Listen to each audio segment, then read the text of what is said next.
March 29, 2025 சனி பயிற்சி நடக்க போது எனக்கு அஷ்டம சனி, அவருக்கு கண்டக சனி அப்படின்னு மக்கள் எல்லாம் இருந்த ஒரு நிலையில நேத்து 24 மார்ச் 2025 புதுச்சேரி அரசோட இந்து சமய நிறுவனங்கள் துறை வெளியிட்ட ஒரு அறிக்கையால எல்லாத்துக்கும் மைல்டா ஒரு கன்ஃபியூஷன். அந்த அறிக்கையில என்ன சொல்லியிருக்காங்கன்னா, உலகத்துக்கே சனீஸ்வரரோட கோயிலா தெரிஞ்ச திருநள்ளாறு கோயில்ல நாங்க மார்ச் 29, 2025 சனி பயிற்சி பண்ண போறது இல்ல, அதுக்கு பதிலா 2026 தான் சனி பயிற்சி பண்ண போறோம் அப்படின்னு சொன்னோன்னே மக்கள் எல்லாருக்கும் என்ன கன்ஃபியூஷன்னா, இப்ப எனக்கு அஷ்டம சனி 2025ல பிடிக்குதா இல்ல 2026ல பிடிக்குதா அப்படின்னு பயங்கரமான கன்ஃபியூஷன். இதுக்கான விளக்கத்தை நான் பல ஜோதிடர்கள் கிட்டையும் பல சுவாமிமார்கள் கிட்டையும் கேட்டு தெரிஞ்சுக்கிட்டது என்னன்னா, நம்ம இந்துக்களோட ஒட்டுமொத்த சம்பிரதாயங்களும் 2 பஞ்சாங்கங்கள் மூலமா கணிக்கப்பட்டிருக்கு.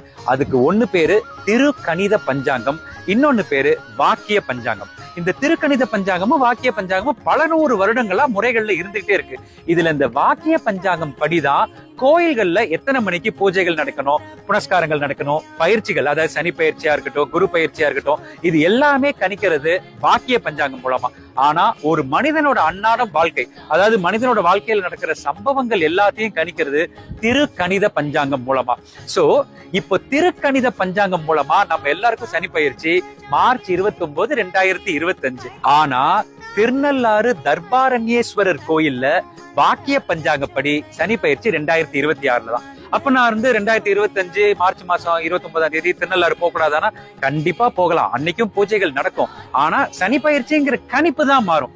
மக்களே, இந்த கன்ஃபியூஷன் எல்லாமே நம்மள மாதிரி மானிட பிறவிகளுக்கு ரொம்ப போட்டு குழப்பிக்க வேணாங்கிறது தான் என்னுடைய கருத்து. நான் என்ன சொல்ல வரேன்னா, சந்தோஷமா மார்ச் 29 தான் சனி பயிற்சின்னு நினைச்சு உங்க வாழ்க்கையை சந்தோஷமா தொடங்குங்க. ஏன்னா நாம பிறந்ததுல இருந்து எல்லாமே திருக்கணித பஞ்சாங்கம் மூலமா தான் நடந்திருக்கிறது. அன்னைக்கு திருநள்ளாறு போங்க, சாமியை கும்பிடுங்க. 2026ல திருநள்ளாறு சொல்ற சனி பயிற்சி டேட்லயும் போய் சாமியை கும்பிடுவோம். இந்த மாதிரி சாமி கும்பிடுறதால நம்ம பிரச்சனைகள் எல்லாம் தீருதுன்னா, ஒரு தடவைக்கு 100 தடவை சாமி கும்பிடுறதுல தப்பே இல்ல. பாரத்தை சிவன் மேல போட்டு சனீஸ்வரனை நம்பி உங்க வாழ்க்கையை சந்தோஷமா போயிட்டே இருங்க. தென்னாடுடைய சிவனை போற்றி, எந்நாட்டவருக்கும் இறைவா போற்றி போற்றி.